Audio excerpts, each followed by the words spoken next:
Welcome to the REROLL Multiple Martial Arts podcast, where we explore the intersections between martial arts, society, and culture. Well, I'm Elliot. I'm Danny. And today we want to talk about a variety of things. One thing I wanted to talk about was how old is too young for full contact MMA or contact sports? Because that's something that's really I think a lot of people have been talking about, because Victoria Lee, 16-year-old, just made her debut at one championship. But before we talk about that, Danny, what happened with you a few days ago? What's going on? Well, I was thinking about how we always come up with a moment for recording on what should we talk about? What topics are probably appropriate to share. And I thought about maybe just sharing the way that most of us kind of work toward um, processing moments. After they've happened, we kind of walk through the scenario, and in the past we've had conversations about martial arts and why we train, and I was talking about the sense of um, training to be prepared for the risk of being attacked. However, for me, that would be like the worst case scenario. Like, I would never want that to happen. And I was thinking about something that happened just last weekend, where I don't know if that's really what was going to happen. However, I do know how I responded. And then afterwards, I felt like a little bit confused. And I was thinking wow, maybe I could just talk it out with you and we could figure out um, how to process it, how to make sense of it in light or in context of the talks we've had in the past. Okay. Well, so what happened? What was the incident?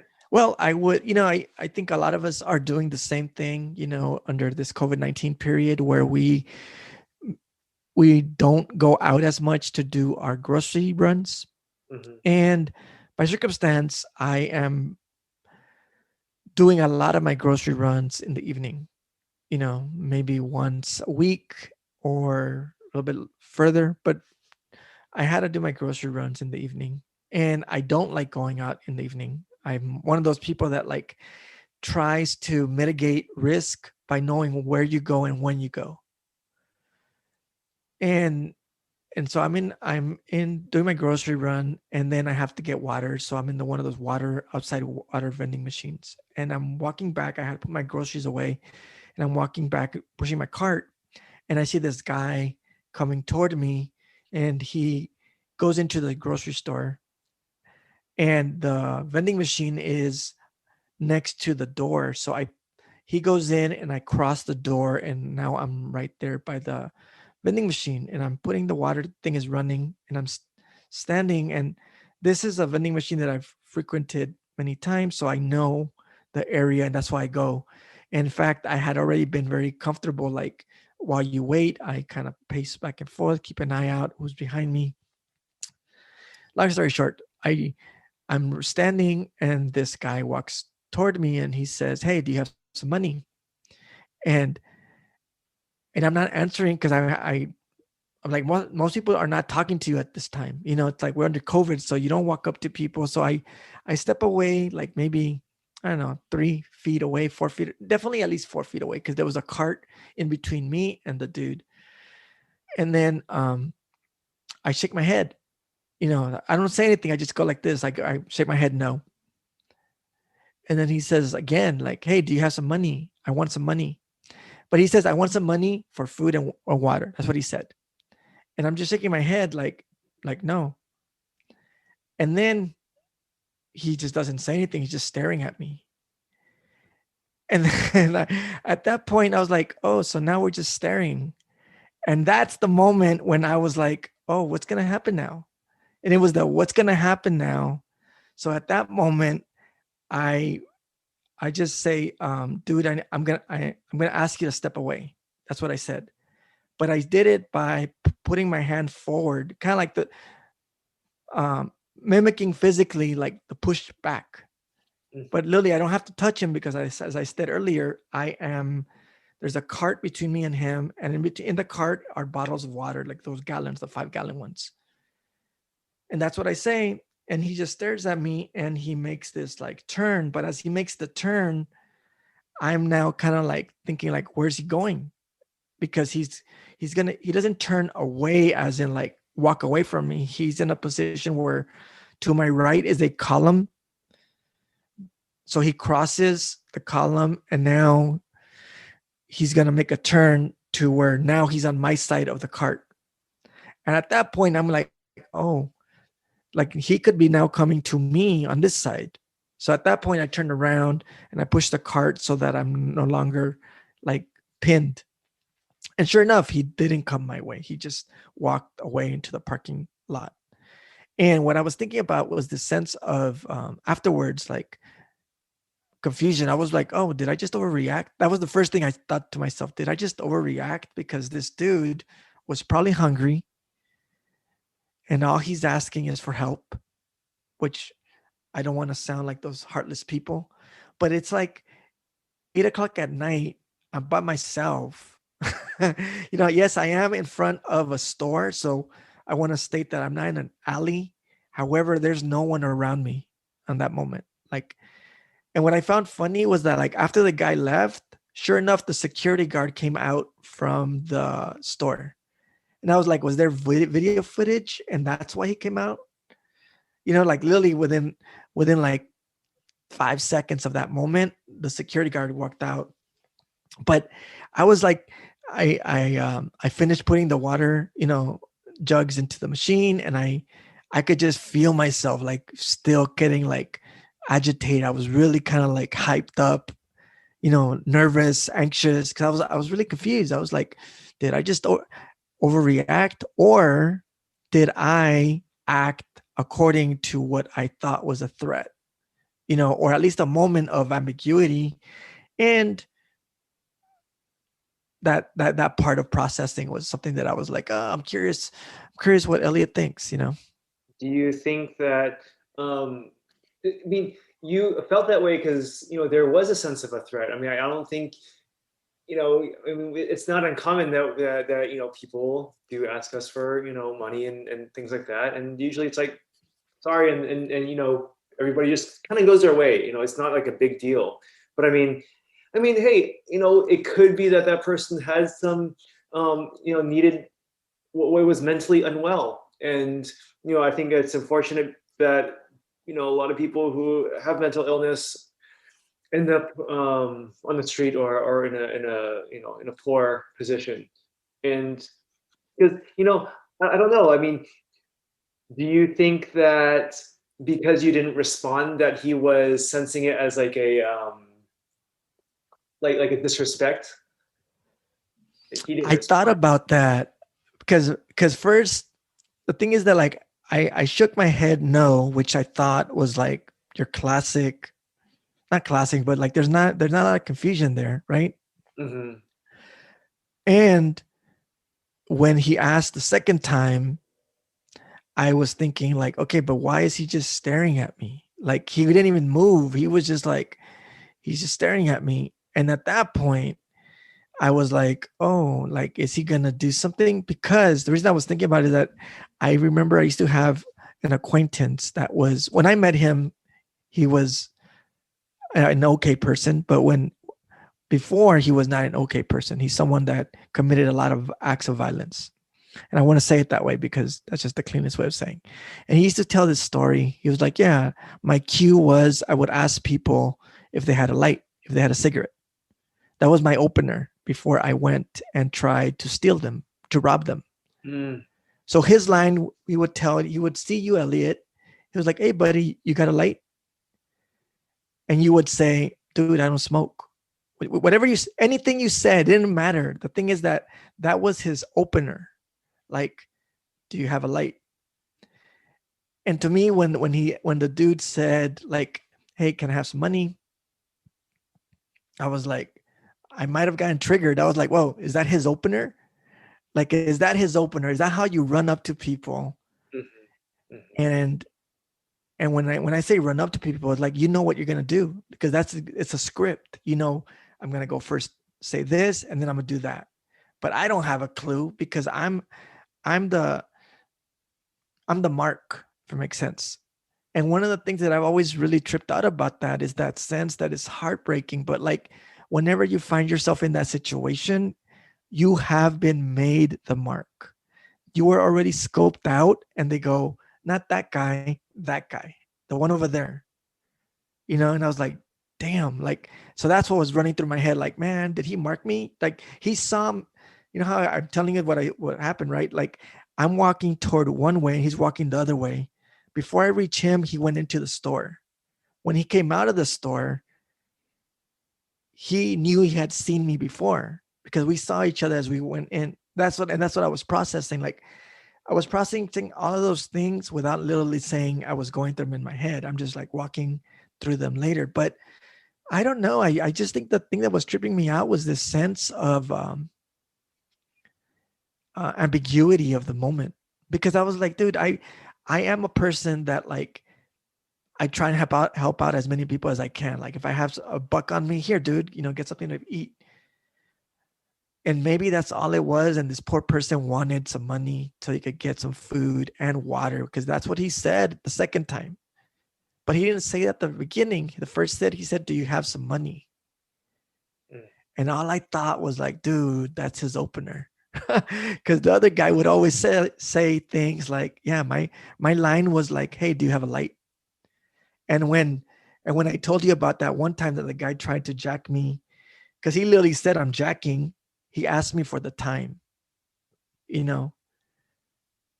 So I think those are those marks. Like it's a mark, it's a line that people use, but I don't have any way of knowing. The one thing I do realize was that like I felt comfortable with yeah, it was weird. I felt comfortable with the possibility of what was going to happen in that moment.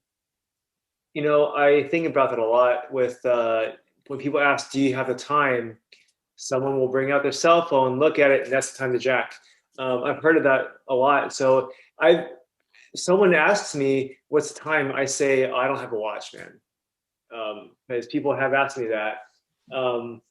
And, and yeah, do they really want the time? Or, I mean, come on, like who doesn't have the time nowadays? Like, please. So don't ask me that. So, I mean, I get you. I mean, is it, are we overthinking a situation or, I mean, I think it's always good to read the room and be cautious.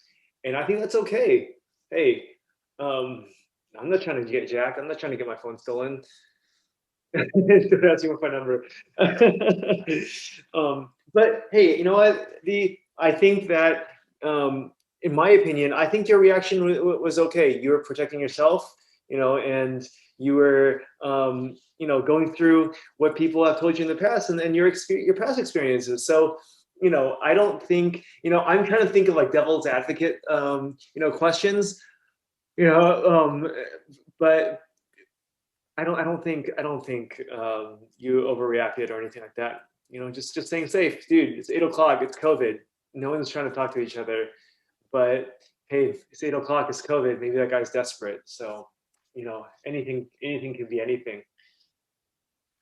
I think that's the line. I think that part that throws me off is the sense of um, where we are. And I think COVID has done a couple of things. One, it did produce a sense of distance that maybe wasn't there before. Mm.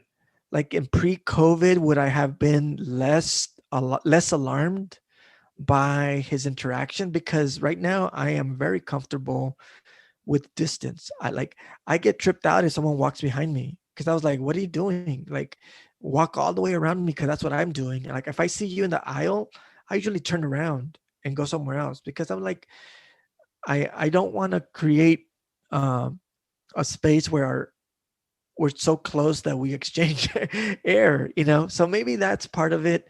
But also I think there's this sense of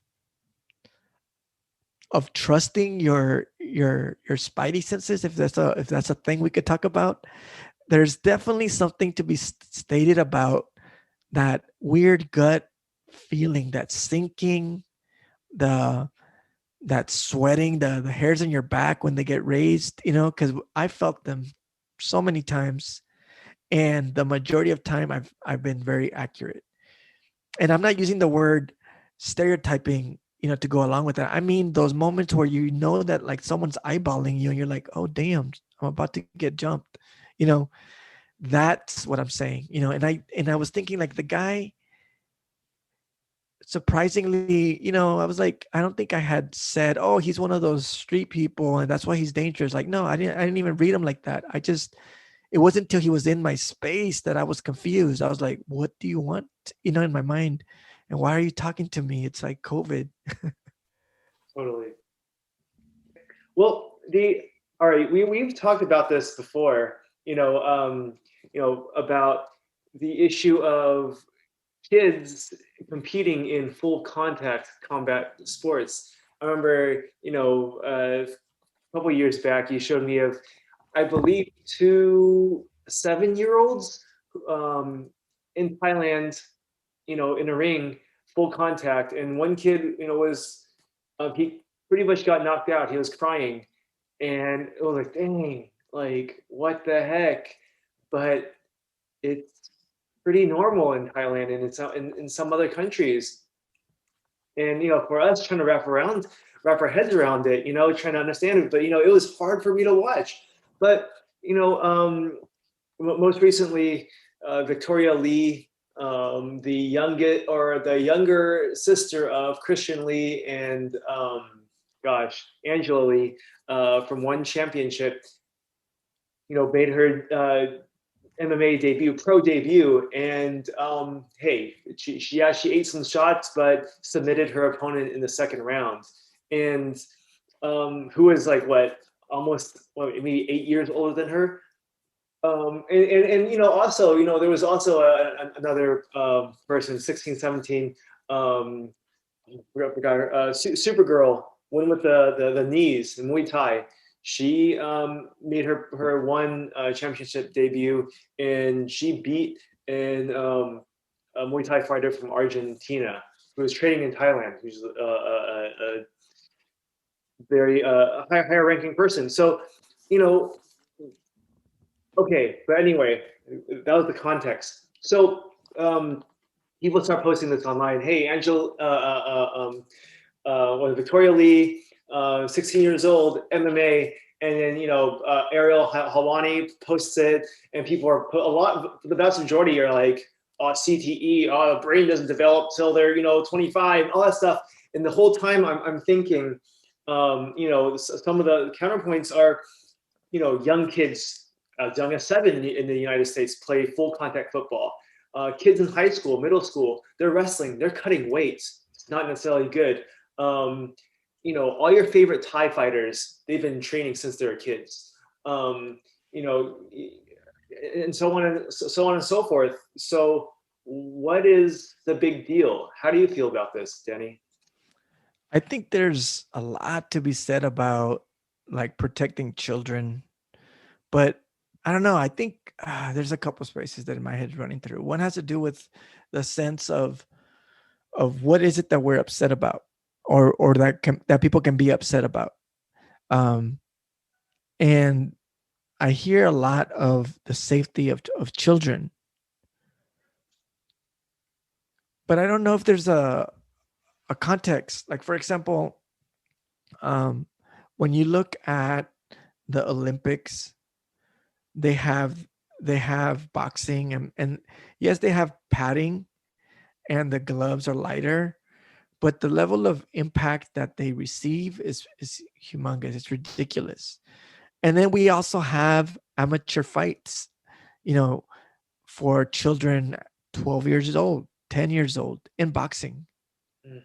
Yes, people will say those are different because those are sanctioned with certain type of protective gear, but no, they're getting hit. And then now we're looking at professional sports, and we're going to have another rule for that. But I think there's a little bit of I don't know, a divide. Like, are we going to make a different rule set for professional sports and then have a different rule set for non-professional sports? Because as you mentioned, like I have cousins that play little league, not little league, pee wee football, and the hits are ridiculous. I mean, I've seen them go head on. It's not appropriate.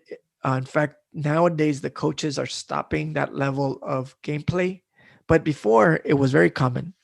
I want to say at least 5 years ago, you could go to the fields and see these little kids go crash. You could hear the crash on the helmets as these little bodies were crushing into one another.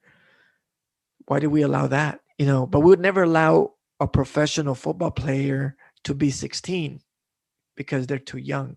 So maybe the line has to do with our understanding of what professional sports um, is available, and it's an 18 and over space, maybe. Um, but didn't we have like Kobe Bryant playing before he was 18, or did he start playing after he was 18? I'm not sure, but he went, straight out of high school. Yeah, he went straight out of high school. And Yeah. that was this whole scandal. I don't know if you remember that he should have gone first to college, maturity.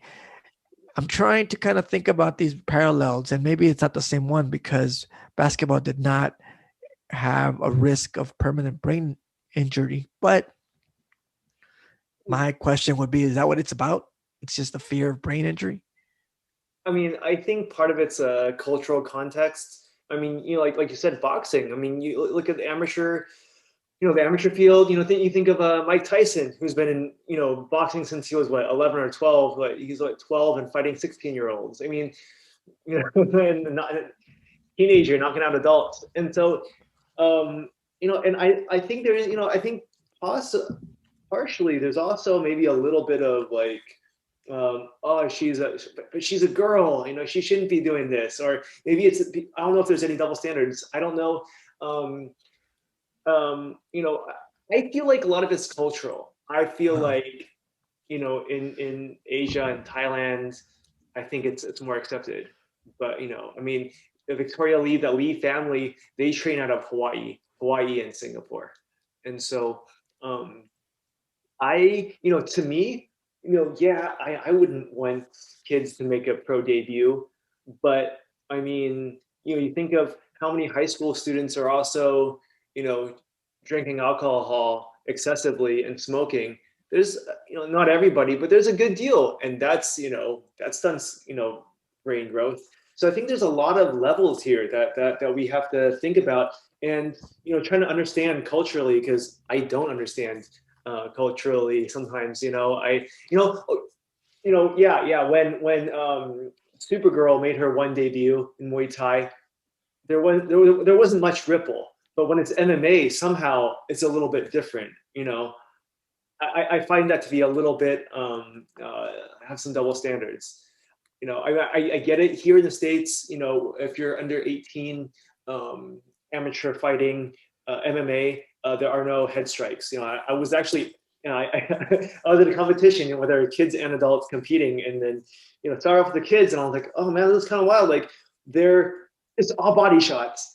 They're swinging all body shots, and it it was an interesting experience to see.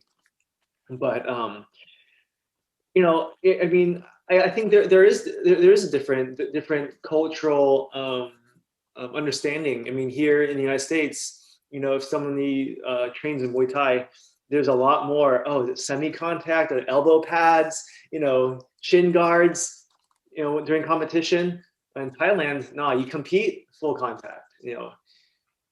Shins and elbows. So I think there is a little bit, maybe here we are a little bit more, I don't know, cushioned, culturally cushioned to an extent. We're not as tough. well, it's the divide of adult status versus child status. Those are the lines that I think are key here because I was trying to walk through what I thought would make sense in understanding why people would have an opposition to a 16-year-old fighting professionally MMA. And if it is because of the risk of injury, then why aren't we scared when she's 18? Why do we not care about her safety when she's 18? And maybe the reason is because we do a mental transformation when we hear 18, and we say, well, she's an adult, so now she's responsible for her own decisions. But at 16, she's not responsible for her own decisions, and there should be an adult uh, caretaking of her risks. But that divide, as you mentioned, is very much arbitrary for us here. In other societies, 16 may already be granted adult status, and they already did that mental divide. And in some other places, it doesn't even matter. Like the video I've seen of like 7-year-olds fighting, yeah, they're hitting themselves full contact to the head and getting knocked out. And it's not a divide of like, oh, they're adults now. Like, no, they know they're children. They just realize, hey, we're okay with it. Yeah, yeah. So how do you wrap? I mean, how do you wrap your head around it? I mean, this, because this in this situation, Victoria Lee is from the United States, Hawaii, trains out of Singapore, um, and with this, what is there a line? Like, are there going to be a lot more younger people training and turning pro? I mean, like a lot of people. I mean, especially when people train since they're kids. I mean, one thing I'm thinking about is, and some speculation online, that a one championship likes to play every organization plays favorites, but they like to we have Christian Lee in there, Angela Lee. Hey, if we got a young the other sibling, young fighter, maybe they could pad some MMA matches, so it won't be as not throwing her cans, but maybe some people that aren't as elite and that could be on her level, adults with same skill set as she has. So you think that her entry at such a young age is more of a marketing or a business decision as opposed to her ability to compete with adults? You know what though? She did beat someone with a record. I think like a 4-0 record or 4-1 record. I mean, so she has a really good skill set. But I'm thinking, the marketing could be part of it. I mean, I think a lot of people are hearing about one the first time because of this matchup.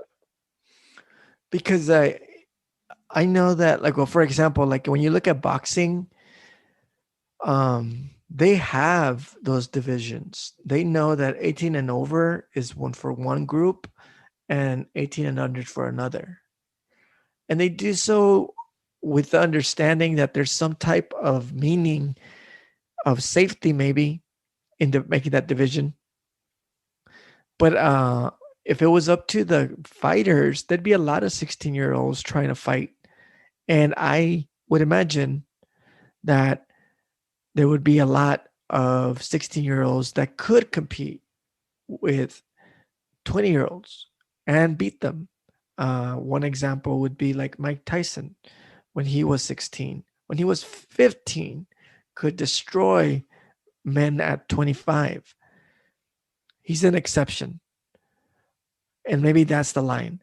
Like you block everyone.